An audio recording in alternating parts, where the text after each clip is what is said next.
Nous vivons les derniers chapitres de l'arc Egghead dans One Piece, un arc rempli de rebondissements avec une fin tout aussi tragique que perturbante. Et avec la mort du premier doyen introduit dans l'histoire, je suis finalement prêt à t'expliquer la puissance du Gorosei selon mon interprétation, bien évidemment. Cette vidéo, elle a été choisie par vous les amis, et donc pour plus de contenu par semaine, n'oubliez pas de vous abonner si ce n'est pas déjà fait et de lâcher un pouce bleu.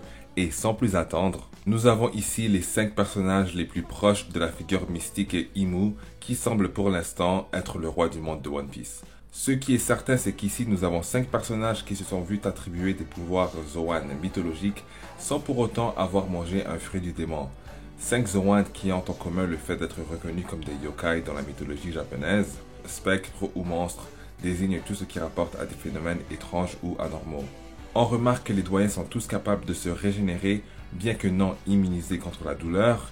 Leur vieillage ne semble pas affecter leur endurance, leur force ou leur santé, jusqu'à ce que Imu décide de reprendre ce qui lui appartient.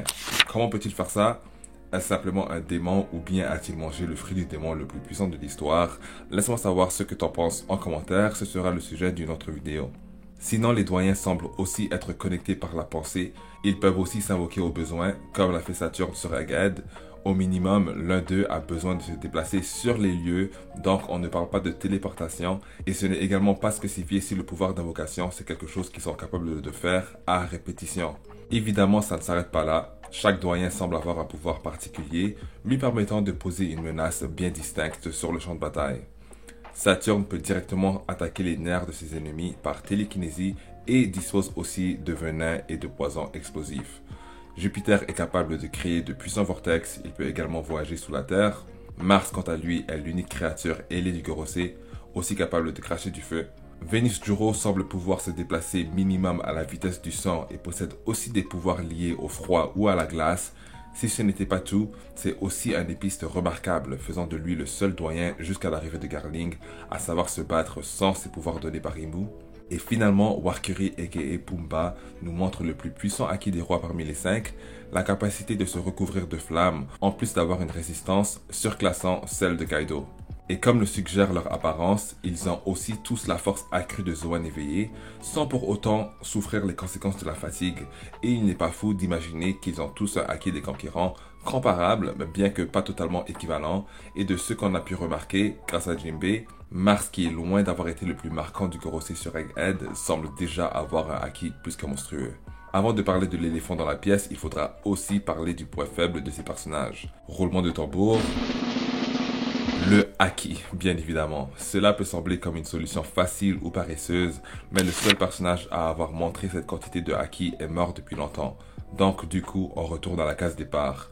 Par contre, nous avons aussi l'indice que Imu est bel et bien connecté avec les doyens en tout temps, pour le meilleur comme pour le pire. On finit donc cette vidéo avec un petit classement. Bien évidemment, un combat entre les membres du Gorosei ne finirait jamais, mais chacun d'entre eux représente une menace bien différente pour les protagonistes, un peu comme les lunes supérieures, alors on peut les évaluer comme cela. Pour commencer, dans les faits, Saturne est moins fort que Pumba, qui avait Luffy et les géants impuissants face à lui, tandis que Saturne se faisait cuisiner en même temps qu'un amiral de la marine par Luffy. Même si Saturne pour l'instant est montré comme le plus polyvalent des 5, la polyvalence n'équivaut pas à la force. Par exemple, Queen est beaucoup plus polyvalent que Zoro, et si on veut même pousser l'idée jusqu'au bout, il est beaucoup plus versatile que Shanks, mais ne se rapproche absolument pas de son niveau. Pour le cas de Saturne, on a aussi des pages comme celle-ci qui nous font questionner sa battle IQ. Ici, on remplace le personnage par Jupiter et son vortex, ou bien Mars et ses flammes, et le travail est vite fait. Donc Saturne occupe la 5e place.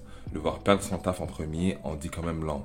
En 4e et 3e position, j'ai Jupiter et Mars. Interchangeables, moi je vais favoriser Mars qui a commandé une plus grande présence sur l'île malgré sa défaite à la Team Rocket. Il a visiblement fait souffrir le Gear 5 et nous a montré son acquis des rois. Quant à Jupiter, beaucoup moins intimidant, mais qui sait, à vous de me dire en commentaire ce que vous en pensez. Et en 2e et 1re position, nous avons Vénus Juro ainsi que Pumba. Alors comme dit plus tôt interchangeable, je pense qu'ici on a ce qui arrive lorsqu'une force inarrêtable rencontre un objet inamovible. Vénus Juro, comme dit plus tôt, est le seul qui nous a montré qu'il était plus que son yokai et possède aussi une des meilleures lames de One Piece. Alors je comprends si certaines personnes lui attribuent la première position, Par contre, je serai honnête avec vous, malgré son aura magistrale, Roronoa Zoro fut capable de le repousser et nous a montré une force comparable. En effet, le bras droit de Luffy a pu protéger le Sunny de ce monstre sans trop de difficultés, tandis que Luffy en Gear 5 était tout à fait impuissant face à Warcurry. Et pour le coup, aucun membre du Gorosei n'a eu une démonstration comparable de Haki des Rois à celle de Warcurry.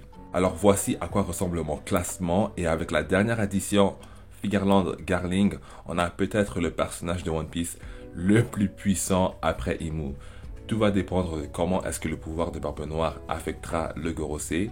Mais écoutez, Garling en ce moment, he's just him, ok? Ça n'aurait aucun sens de le présenter comme ça pour qu'il soit entre Jupiter et Pumba. Donc ouais, soit c'est le plus faible, et j'en doute très sérieusement, soit c'est le plus fort. La conclusion logique à son addition parmi le groupe. Comme Venus Juro, il est aussi compétent que minimum Rayleigh Prime sans sa forme yokai. Alors là, tu ajoutes sa forme yokai, imaginons un peu son haki qui devrait être comparable à celui de Shanks. Garling est un problème, ok? He's a problem. Laisse-moi savoir en commentaire ce que tu penses de tout ça, et je te dis à une prochaine fois. Allez, à plus.